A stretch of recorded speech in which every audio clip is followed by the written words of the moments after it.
Quem aqui acredita no poder da palavra? Amém. Lucas 11:28 vai dizer: bem-aventurado é o que ouve a palavra e aguarda. Mateus 4:4 diz que nem só de pão viverá o homem, mas de toda a palavra que sai da boca de Deus.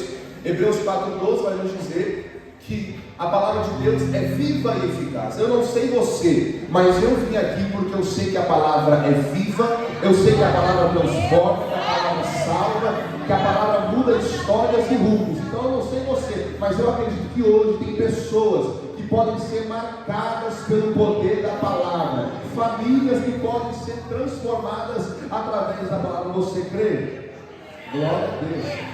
Jonas capítulo 3, vamos ler a partir do versículo 1, diz assim a palavra do Senhor: e veio a palavra do Senhor pela segunda vez a Jonas, dizendo: levanta-te e vai à grande cidade de Nínive e prega contra ela a mensagem que eu te digo. E levantou-se Jonas e foi a Nínive, segundo a palavra do Senhor. Ora, Nínive era uma cidade muito grande, de 3 dias de caminho. E começou Jonas a entrar pela cidade, e nesse caminho de um dia, e pregava dizendo: ainda 40 dias, e Nínive será subvertida. E os homens de Nínive creram em Deus, e proclamaram um jejum, e vestiram-se de saco, desde o maior até ao menor. Esta palavra chegou também ao rei de Nínive, e ele levantou-se do seu trono, e tirou de si as suas vestes, e cobriu-se de saco, e sentou-se sobre a cinza. Versículo 7.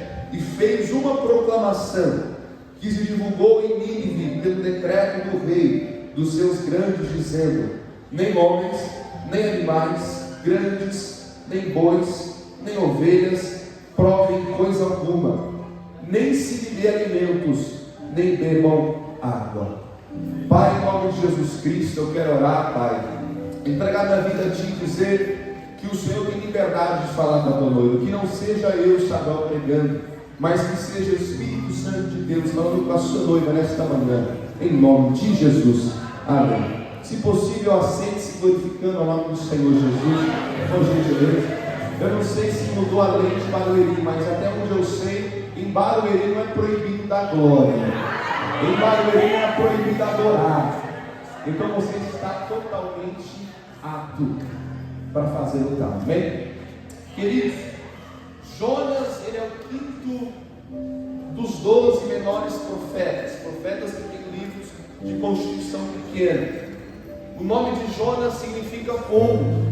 E quando nós lemos na superficialidade, ou até mesmo depois de sermos cheios do Espírito Santo, nós sabemos que principalmente no Novo Testamento, quando vamos tratar de pomba, nós lembramos do Espírito Santo. Quem não vai lembrar do batismo de Cristo? Quando Cristo ele efetua ali batismo e a voz de Deus brada e a pomba do Espírito Santo, representando o Espírito Santo, desce até o local. Só que na vida de Jonas, esse significado do nome dele não se remete especificamente ao Espírito Santo. A verdade é que o nome dele vai trazer até um significado de tolice, um significado de um homem que era ingênuo ou até mesmo estúpido. Ou seja, o nome de Jonas tinha potencial para ser um homem cheio do Espírito Santo, mas a realidade não era essa. O nome dele tinha potencial para ser um dos grandes, mas a realidade não estava sendo essa. Jonas, ele era filho de Amitai. Jonas tem uma linhagem de profetas, e Jonas, você encontra até mesmo Jonas profetizando em 2 Reis, capítulo 14, vai profetizar para Jeroboão que o reinado dele seria um reinado próspero. Nós precisamos entender primeiramente o contexto que Jonas estava inserido, porque é bem verdade que Jonas estava numa situação onde Israel estava dividida, como reino norte e reino sul, Judá e Israel. Então Jonas já não vivia do auge da nação de Israel.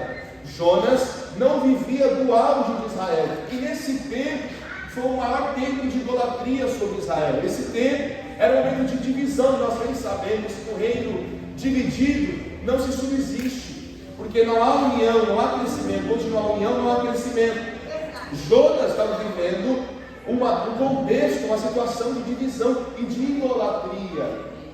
Então a nação estava perdida, a nação de Israel estava perdida. Só que Deus não chama Jonas para pregar em Israel, Deus chama Jonas para pregar em Nínive. Sabe o que eu acho interessante também? 2 Reis, capítulo 14, versículo 24 em diante, você vai ler e entender que a profecia que Jonas teve, se eu não me engano, é a única profecia que se encontra no Antigo Testamento, tirando o livro dele. A profecia dele para o rei Jeroboão II é de prosperidade. Só que agora, a mensagem que ele recebe de Deus é para ir para outra nação, uma nação ímpia, e pregar destruição. Então, pera lá, Jonas ele tem que sair da nação dele, Jonas tem que pregar para ímpio, e ainda assim precisa declarar palavras de destruição. Imaginando aqui a vida de Jonas, talvez ele se encontrou num dilema, porque ele acabara de pregar sobre prosperidade, ele acabou de profetizar acerca de prosperidade, ele acabou de falar de crescimento, mas agora ele precisa ir para uma nação gentia, ímpia, e pregar sobre uma destruição, porque até aqui a palavra não fala, Jonas capítulo 1, Jonas capítulo 2, a palavra não fala que Deus ia trazer uma obra de salvação. A salvação para Nínive ainda era algo oculto, somente na realidade de Deus. A palavra que Jonas recebe é: vai haver destruição, e você vai lá avisar que vai haver destruição. Olha que interessante, Jonas ele se depara com essa situação, ele olha o contexto que ele está inserido para essa chamada, ele não aceita, porque vai pregar para um povo que não é dele. Ele tem que sair da sua casa, da sua nação, e ainda assim pregar destruição. Irmãos, eu pelo menos dentro de 4 anos vivendo no ministério quase que diário, é difícil quando Deus dá uma palavra de confronto, é difícil quando Deus dá uma palavra que talvez não é a que você mais queria pregar. Hoje em dia, pessoas gostam de pregar de crescimento, pessoas gostam de pregar sobre prosperidade, pessoas gostam de pregar sobre vitórias, mas nem sempre Deus quer falar somente nesse tema, somente nesse tópico. E com Jonas foi assim, Deus queria que ele fosse pregar e dizer que essa nação iria passar por uma destruição. Só que olha que interessante, quando Jonas ele recebe essa mensagem, ele desce até Jó. O pastor já conhece, se você for em Tel Aviv, a cidade portuária de Israel, lá em Tel Aviv, na costa de Israel, para o mar, está ali Jope, que é um lugar de embarcação de navios que conecta outras nações para Israel. E você percebe que quando ele chega em Jope, ele muda o trajeto. O chamado é para Nínive, mas ele vai para Tarsis. Imagina que o altar é o mapa aqui de Israel. Nínive está para cá, mas Tarsis está para cá. Os dois estão para cima, mas Tarsis está para cá e Nínive está para cá. Jonas ele prefere o lado contrário, porque ele quer fugir. A palavra diz que ele quer fugir da presença do Senhor. Olha que interessante, a palavra não diz que Jonas queria só desobedecer a Deus, a palavra diz que Jonas queria fugir de Deus. Só que Jonas não sabia do Salmo 139: se eu subir aos céus, lá tu estás. Se eu estiver na minha cama no inferno, ainda lá estás. Eu não sei você, talvez você tenha fugido de Deus, mas eu trouxe um recado do céu para te dizer: você não consegue fugir da presença dele, porque a sua vida está alicerçada na videira. Eu preguei ontem acerca da videira. Todo ramo, frutífero ou infrutífero, está ligado na videira. Não é porque não gera fruto que não está na videira. Por quê? Se tem vida, é porque está na videira. Quem é a videira? É Cristo. Então, quando você está desviado, você tem vida porque Cristo está com você. Você tem vida porque Cristo te concedeu a vida. Você tem vida porque ainda a esperança está ligada na videira. Agora, Jonas ele quer fugir da presença, mas não tem como fugir da presença. E sabe o que eu acho muito interessante? É que Tarsis, ou Tarsis, que é como é prescrito no original, significa costa do mar. E Nínive, se você olhar Nínive, o mar mais perto de Nínive é o mar Mediterrâneo, só que é centenas, dezenas a centenas de quilômetros. Nínive não era uma nação costeira, não era uma nação de praia, não era. Às vezes a gente se engana nos desenhos, onde querem simplificar para as crianças, mas nós precisamos de entendimento da palavra. Nínive não tinha nada a ver com praia, Tarsis tinha a ver com praia. Então Jonas ele vai para Tarsis, ele pega o endereço para Tarsis. Jonas ele quer fugir, ir para o lado contrário da onde Deus chamou ele para ir. Só que sabe o que eu acho interessante? A agenda que o missionário tem não vem dele, a agenda de um missionário vem de Deus. Vou falar de novo: a agenda de um missionário não vem dele, a agenda de um missionário vem de Deus. Eu não sei quem quer gastar e se deixar gastar pelo Evangelho, mas eu trouxe uma notícia: quem vai fazer a tua agenda não é você, quem vai fazer a tua agenda é Deus. Eu quero pregar pelos obreiros também, aqui dos pregadores da casa. Não se preocupe em fazer conexões somente, em fazer amizades com o pastor, não. Se Deus tem chamado, Deus sopra o teu nome. Não se preocupe em ter que puxar saco de A de B, favorecer A ou B. Se você é um missionário genuíno, Deus faz a tua agenda, Deus abre a tua agenda, Deus te ilumina. Só quem acredita, joga a mão para cima agora. Faz a agenda do missionário é Deus, porque o missionário já se entregou das vontades dele. O missionário está completamente entregue para Deus. Jonas era profeta, mas não queria ver como profeta. O profeta, ele é a atalaia de Deus. O profeta é aquele que fala o que Deus quer. O profeta recebe a palavra de Deus e transmite para o povo, mas ele não queria fazer isso. Jonas, ele olha para a situação de Nínive. Jonas, ele olha para a população de Nínive. Jonas olha para as pessoas que constituem a nação de Nínive. A palavra não traz muitas características de Nínive, mas nós estudamos as palavras no original, das características de Nínive e também de história. Nós vemos que Nínive tem muita probabilidade de ser canibal. Inclusive no capítulo 4 de Jonas, a palavra vai dizer que eles eram pessoas ignorantes e que não conheciam a diferença da mão direita para a esquerda. Não é que necessariamente eles sabiam que era direita ou que era esquerda, mas eles eram tão ignorantes que o básico da moralidade eles não conheciam, o básico da ética eles não conheciam, eles eram ignorantes. Quando eu digo ignorante, ignorante não é ser grosso, ignorante é você desprezar a verdade. Eles não sabiam da verdade. Então Jonas não queria ir para lá, porque ele achava que Nínive não era merecedora da palavra de Deus. Jonas não achava que Nínive tinha alguma aptidão para receber uma palavra de Deus. No Antigo Testamento, Jonas aqui está enraizado no pensamento, já posso denominar de judaico, um pensamento centralizado, um pensamento fechado, zero imperialista, um pensamento onde, que no começo do Antigo Testamento dá para entender mesmo, que Israel é a terra prometida. Mas Deus, em seus lapsos da história bíblica, sempre expande um pouco para os gentios, até Atos capítulo 2, capítulo 3, capítulo 15, onde ele vai expandir para os gentios. Mas Deus sempre dá essa brecha para os gentios. Deus sempre se preocupou com os gentios antes mesmo de escolher Israel como nação prometida. Jonas não queria mandar essa mensagem para Nínive, porque ele pensava, eles são gentios, eles são profanos, não tem esperança. Não há esperança para ele. Jonas, ele muda o trajeto. Sabe o que é interessante? Quem foge da presença de Deus só desce. Porque a palavra diz que Jonas desceu para Jope. A palavra de Deus diz que quando Jonas entra na embarcação, ele desce para a proa do barco, ou para o porão do barco. E depois que ele descobre que Jonas é o culpado da tempestade ali no mar, ele desce para o ventre do grande peixe. Ou seja, quem foge da presença de Deus só desce. Desce para Jó, desce para a proa do mar, desce para o ventre do grande peixe. Irmão, você nunca vai ver crescimento na sua vida se você fugir da presença de Deus.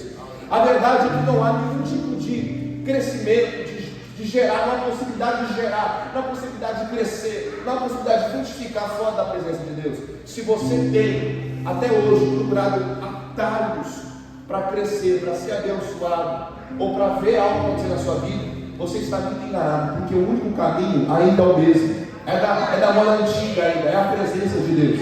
É por isso que pessoas não vivem tudo aquilo que Deus tem para elas. Porque querem procurar outros meios, sendo que o meio ainda é o arroz com feijão, é a presença, irmão. Então hoje, vai ter casos, mas hoje está um negócio de curso online. Tudo é curso online. Quer professar curso online, quer falar em línguas curso online, quer dizer curso online, arrasta para cima, entra no link. Irmão, há coisas que é o básico ainda, é a presença de Deus. Irmão, para você receber a resposta, não precisa de curso online não. Para você receber a resposta, você precisa da presença de Deus. Você precisa de confirmação, porque o ministério é só a presença de Deus que vai confirmar. Você precisa ter um direcionamento missionário, não é pastor, nem pastor vai te confirmar isso. Quem vai te confirmar primeiro é Deus. E Deus, através do pastor, vai te confirmar. A verdade é que nós estamos buscando muitos atalhos, sendo que a resposta está na nossa cara, é a presença de Deus. Irmão, chega de descer na vida. Quando a gente descer, é se prostrar a Deus. É descer de queda, não tem crescimento, desce para Jó, desce para o porão, desce para o grande peixe. Está na hora de crescer na presença de Deus, está na hora de crescer como um vaso, está na hora de crescer como um escolhido, como um pregador, como um missionário. E quando eu digo crescer, não é que o seu nome vai crescer, mas é que Deus em você vai ser grande, vai ser firme, vai ser conhecido. Irmã, é como diz isso. Não ache que ter um ministério é vergonha. Não ache que ser usado é vergonha. Não ache que é idolatria nada. Isso pode estar dentro de você, mas a centralidade do que é ter um chamado, um ministério, não é ruim. O que Paulo vai dizer? Quem deseja o episcopado, excelente obra deseja. Então não tenha medo de viver se há chamado de Deus na sua vida. Irmão, Jonas, não vou adiantar a história aqui para nós ganharmos bem. Nós sabemos bem que tiraram sorte, cartas, provavelmente, e saiu que Jonas poderia ser o culpado daquela tempestade, daquele mal que sobrevinha sobre o barco. E Jonas admite que ele é profeta e que ele teme a Deus. A verdade é que eu não vou ficar muito isso, mas não parece que ele teme a Deus. Ele diz para eles: eu temo a Deus, mas as suas ações não condizem, não é verdade? Nem tudo que você fala é verdade. Ou melhor dizendo, eu vou utilizar, tudo que você fala é verdade, mas tudo que as pessoas falam, nem tudo é verdade. Não pense que toda falácia é 100% verdade, ainda mais no mundo de notícias falsas, de fake news. Jonas fala que ele teme a Deus, mas na verdade não temia, não obedecia. O temor chegou, o princípio chegou a sabedoria, não estava nada sábio, ele estava obedecendo a Deus. Jonas, ele é lançado ao mar, um grande peixe engole ele, e Jonas capítulo 2, ele faz uma oração, ele faz um clamor. E sabe o que eu acho lindo e interessante? Que ele desce para Jó, ele desce para a proa do barco, ele desce para o grande peixe. Mas a Bíblia diz, em Jonas capítulo 2, versículo 6, que ele levantou-se para clamar. A verdade, pega isso aqui, irmão, não esqueça disso nessa semana.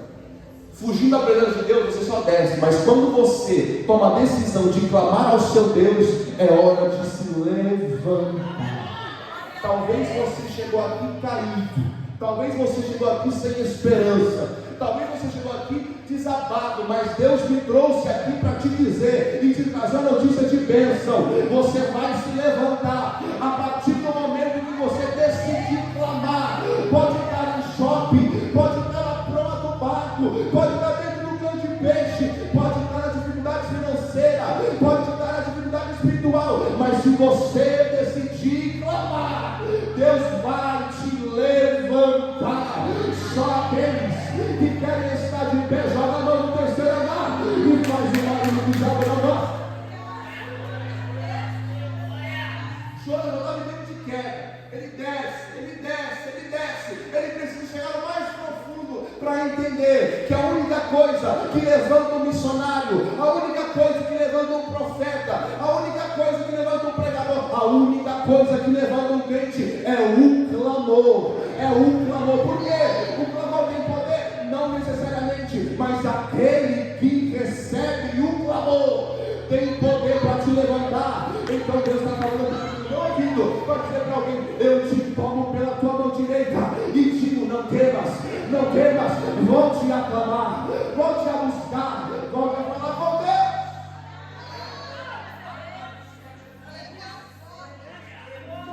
Missões, mas nós somos todos chamados. Atos capítulo 1, versículo 8: e seguireis testemunhas, Judéia, Samaria e toda a terra. Nós somos chamados. Marcos 16, 15: ide por todo mundo e pregar o evangelho a toda criatura. Nós somos chamados, não é porque eu tenho um cargo, tenho um terno, que eu tenho chamado. Você para a cidade, você tem chamado para o seu bairro, para a sua casa, para a sua família, para a sua cidade, para o seu trabalho, para a sua faculdade, para a sua escola. Glória a Deus. Então receba essa palavra. Aleluia. Glória a Deus. Só o clamor a Deus vai te levantar nessa manhã. Só o clamor a Deus vai te levantar para essa semana. Só o clamor a Deus vai levantar o teu ministério. Só o clamor a Deus vai levantar a tua família. Entenda isso. Chega de descer, chega de cair, chega de ser como uma bolsa de valores despencando. Está na hora de se levantar. Ezequiel capítulo 2: Ezequiel, põe-te em pé, porque eu falarei contigo. Deus só fala em ficar de pé. Irmão, quando Jonas ele é picado no peixe, porque a oração dele teve poder, porque ele levantou. O clamor tem poder, a oração tem poder. Ele se levantou, Deus levantou ele, e ele é voltado. E olha que interessante é a palavra do Senhor. Grande Deus, glória a Deus. É muito interessante que quando Jonas ainda é voltado, a medicina diz que em 48 horas, qualquer coisa dentro de um peixe acaba desfalecendo devido a um líquido que o peixe produz. Só que Jonas ficou 3 dias e 3 noites dentro do peixe sem morrer. A medicina diz que qualquer coisa dentro de um peixe se desfalece em 2 dias por causa de um líquido ácido que solta em suas entranhas. Mas Jonas ficou 3 dias e 3 noites vivo. Sabe o que acontece? Pode estar no mais profundo, pode estar na maior queda que tem na sua vida, mas quem clama, Deus protege. Para o obreiro que clama, Deus protege.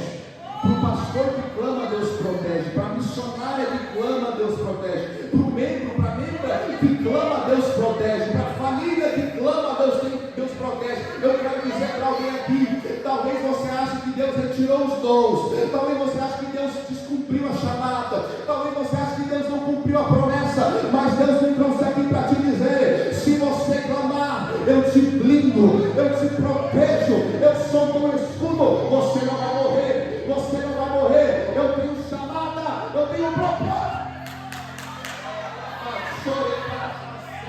Entenda isso, irmão. A chamada não é tudo, o propósito não é tudo, a promessa não é tudo. Se você não tem submissão a esse Deus, a vida vai te engolir, o problema vai te engolir, a dificuldade vai te engolir. Mas para aqueles que clamam, ainda dentro do grande peixe, Deus traz proteção, Deus traz força, Deus faz. O grande peixe imita ele. Jonas cai numa terra.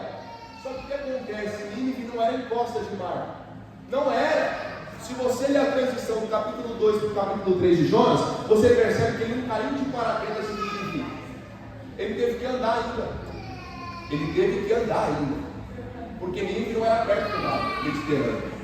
Ele foi escrito do mar Mediterrâneo, mas o mar Mediterrâneo é perto de Nínive, teve que andar. Só que, irmãos, sabe o que eu acho mais interessante? Os historiadores vão dizer que essa cidade de Nínive, ela tinha um Deus como adepto desse povo. Tinha um Deus como adepto desse povo, que apareceu em outros relatos bíblicos. Dagon. Segundo os historiadores, Dagon era um Deus profano que eles adoravam em Nínive. Era o Deus que eles serviam em Nínive.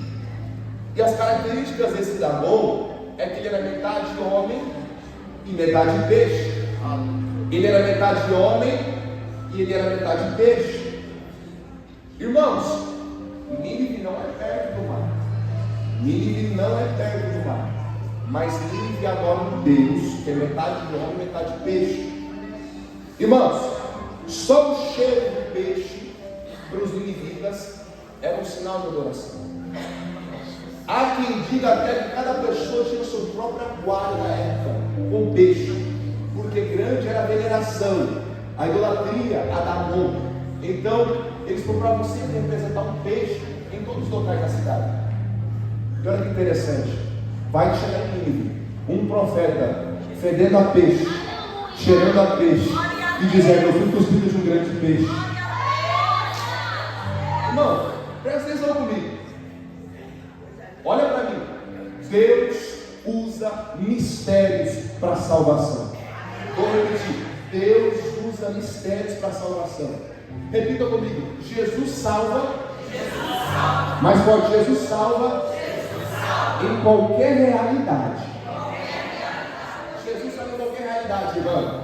Presta atenção aqui. Eles adoram Dagon, um Deus metade homem, metade peixe.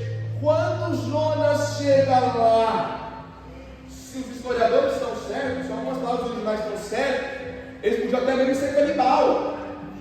Imagina receber um homem vindo de um lugar qualquer, não dá nem chance para ele falar, só que ele vem fedendo a peixe e dizendo que foi cuspido por um grande peixe. Irmão, eu já vou aprofundar isso aqui, mas eu quero trazer algo real, atual. Alguns meses atrás, para quem não sabe, o islamismo, os muçulmanos, eles acreditam que a maior forma de apresentação divina, a maior forma de revelação divina de um Deus, se é que existe, eles adoram o seu Deus, mas eles acreditam em uma forma que, se aparecer desse jeito, esse é o Deus e pronto. Os muçulmanos acreditam que se um Deus se apresenta a ele em sonho e diz que é Deus, eles falam que esse é Deus. Vou explicar para você, no islamismo, se eles sonham com algum Deus se chamando de Deus, eles não têm outra escapatória, esse é Deus. E o que acontece? Ano passado, milhares de muçulmanos, milhares, isso aqui foi capa de jornal nos Estados Unidos, milhares de muçulmanos sonharam com Cristo enquanto dormiam. Sabe o que eu quero dizer? Jesus salva em qualquer realidade. Se a realidade é essa hoje, Deus entra nessa realidade. Para os muçulmanos a realidade era o sonho, para os ninivitas a realidade era o peixe. Deus está dizendo: eu não me importo com etnia, eu não me importo com cultura, eu não me importo com recursos humanos, eu entro na realidade para salvar. Deus está dizendo para alguém aqui nessa manhã: eu entro na tua família para salvar, eu entro no meu trabalho para salvar, eu entro no teu ministério para salvar. Adora a Deus. Esse Deus que se revela em qualquer realidade, que trabalha em qualquer circunstância. Jonas chega em Nínive, cheirando a peixe, cuspindo de um peixe.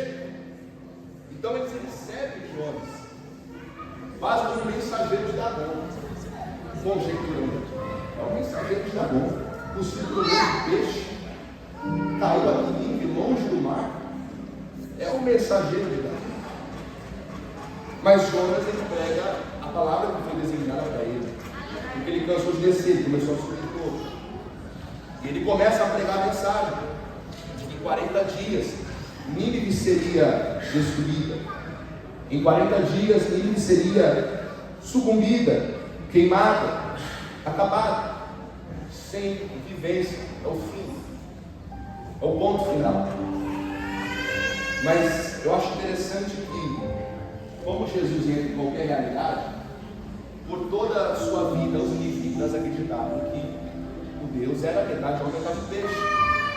Se eles veem um homem que veio de um grande peixe, cheirando a peixe, falando sobre essa palavra e dizendo que teme ao Senhor, eu imagino os inimigos falando: eu não sei você, mas eu vou me converter a esse Deus. Se até hoje eu acreditei nesse tal de peixe, e esse peixe manda esse missionário, para me falar que eu estou errado, eu vou estar nesse aqui. Irmão, Deus sempre vai entrar na sua realidade. Guarda isso aqui. Deus sempre vai entrar na sua realidade para mudar. Não é que Deus não vai mudar a sua realidade. Deus vai entrar na sua realidade primeiro para mudar. Os níveis se convertem, começam a jejuar. Sabe o que eu acho interessante? Jonas, ele prega destruição.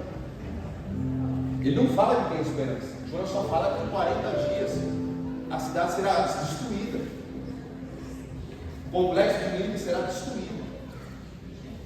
Mas eles, por temerem a vida toda a peixe, esse peixe que enviado por Deus envia um profeta, eles disseram: não, vamos se converter a esse Deus. Jejum nacional. Todos jejuam, rasgam suas vestes, ficam com pano de saco. Até mesmo o rei. Sabe o que eu acho interessante? Tem muita gente preocupada com a palavra que Deus vai dar. Irmão, o prego é difícil, irmão, trazer sempre o que Deus quer falar, porque é uma responsabilidade. Só que o mesmo Deus que dá a visão, Ele dá a provisão. Aleluia. O mesmo Deus que dá a palavra, Ele te usa para entregar a palavra. Eu creio. A palavra nunca vai se basear no seu próprio intelecto. A palavra de Deus, a palavra genuína, nunca vai se basear no seu intelecto. A palavra de Deus sempre vai ser fundamentada naquele que declarou a palavra. Verdade, Jesus. Aquele que entregou a palavra, ele se responsabiliza. Deus, ainda no culto daqui, queria salvar Nínive. E ele fala para nós pregar destruição. Sabe o que eu acho lindo aqui? Eu acho maravilhoso o que Deus faz. Porque uma palavra de destruição, Ele salva uma nação. Jesus. Com uma palavra de destruição, Ele salva uma nação. Aleluia. Irmão, eu, Samuel, ser humano, se Deus quer que eu pregue uma mensagem de salvação, a primeira mensagem que eu vou pensar não é, com toda certeza, destruição. Nunca. O meu intelecto sempre vai pensar em esperança, em nova chance, em um novo destino. Mas Deus usa Jonas para pregar de destruição, para trazer salvação. Eu quero trazer algo para você, porque nós somos todos missionários cristãos, imitadores de Cristo. Nós temos que espalhar o Evangelho. Você não precisa se preocupar com o que Deus está falando. Você precisa se preocupar se você está falando o que Deus está mandando. Porque, irmão, há pessoas às vezes na sua casa, do seu lado, que precisam de uma palavra. E você fala tudo, menos aquilo que Deus quer que você fale. Irmão, se Deus falou para falar tal, fala tal. Se Deus falou mandar A, fala A. Se Deus mandou falar B, fala B. Mas nunca descumpra o que a palavra de Deus está dizendo. Deus sabe as limitações humanas. Deus sabe como cativar o homem e a mulher. Deus sabe qual é o caminho de salvação. Então eu trouxe uma notícia do céu para você. Somente abra a boca e fala o que Deus mandar. Eu não sei se é no mercado, eu não sei se é na sua casa, eu não sei se é na rua, mas se Deus trouxe uma palavra, seja de condenação, seja de salvação, seja de exortação, seja o que for, é de Deus, entrega, porque quem convence não é você, quem convence é o Espírito Santo. Vou falar algo aqui, não escandaliza não, isso aqui não é heresia. Um evangelista não é medido por quantas almas ele ganha. Um evangelista não é medido por quantas almas ele ganha. Você nunca pode olhar para o evangelista e dizer: ele ganha tanta alma, então não serve para o evangelista. Você tem que trabalhar o evangelista pela disposição dele para evangelizar. Porque quem salva não é o evangelista, não. Quem salva é o Espírito Santo. Eu posso tocar, suar, eu estou suando aqui, estou com a voz fechada, a garganta fechada. Não posso dar o melhor aqui, mas se o Espírito Santo não te convencer, não vai acontecer nada. A salvação de uma vida não depende de outro homem, depende de um que entregou a sua vida na cruz do Calvário, e o nome dele é Cristo Jesus. Eu vim trazer algo para alguém aqui. Não desista se você não vê as pessoas à sua volta não seguindo a Cristo. Não desista se as pessoas não estão acatando a palavra. Não desista se é difícil. que você não para de falar do Evangelho, que você não para de falar as boas novas, que você não para de falar a palavra de Deus, porque se você entregar aquilo que Deus mandou, Deus se responsabiliza. Só aqueles que vão começar a abrir a boca, só aqueles que vão começar a falar, só aqueles que vão estar sensíveis à voz do Espírito Santo, joga a mão no terceiro andar e faz o barulho que o diabo não gosta. Irmão,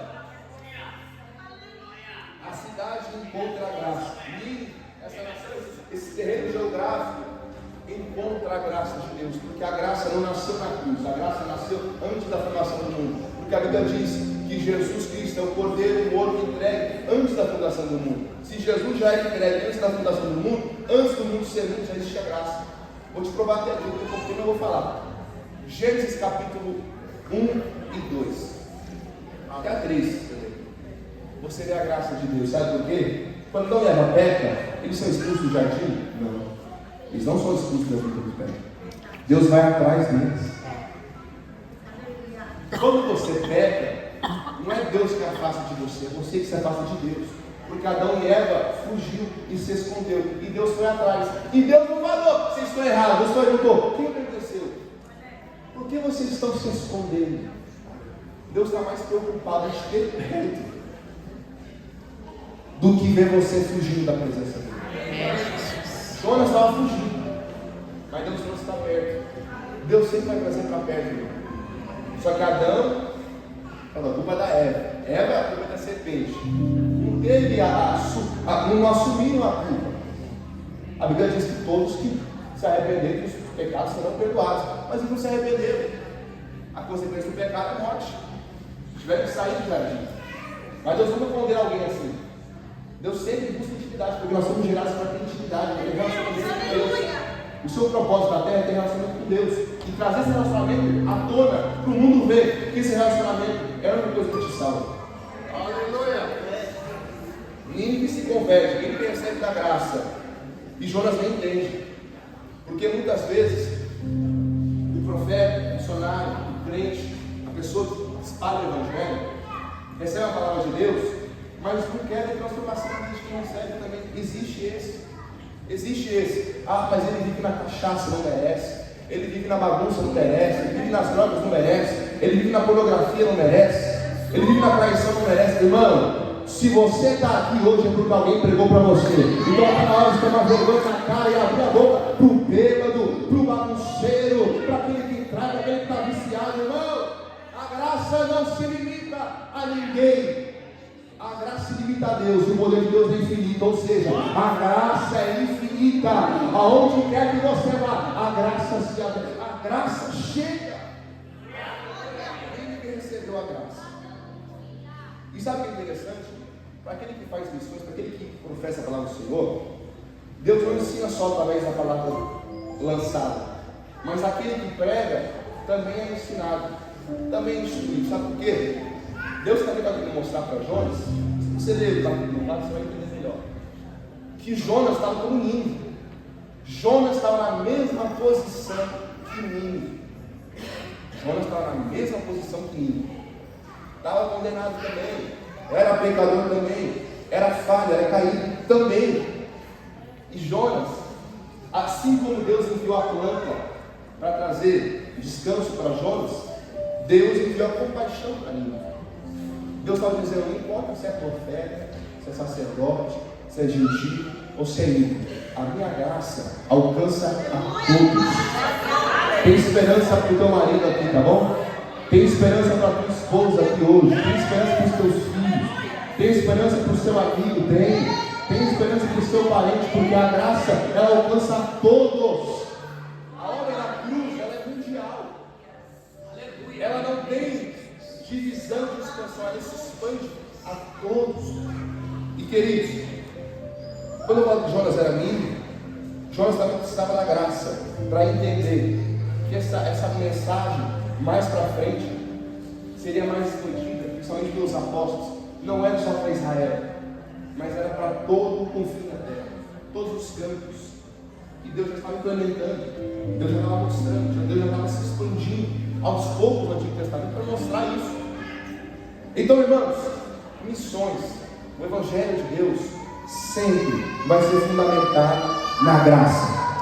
Você entrega pela graça, Jesus salva pela graça, a transformação vem por causa da graça, a esperança vem por causa da graça, a vida com Deus vem por causa da graça. Irmão, se você quer expandir essa mensagem do Evangelho, nunca se esqueça, sempre vai haver esperança para alguém. Aleluia. Porque Jesus salva em qualquer realidade. Você crê nisso? Eu creio.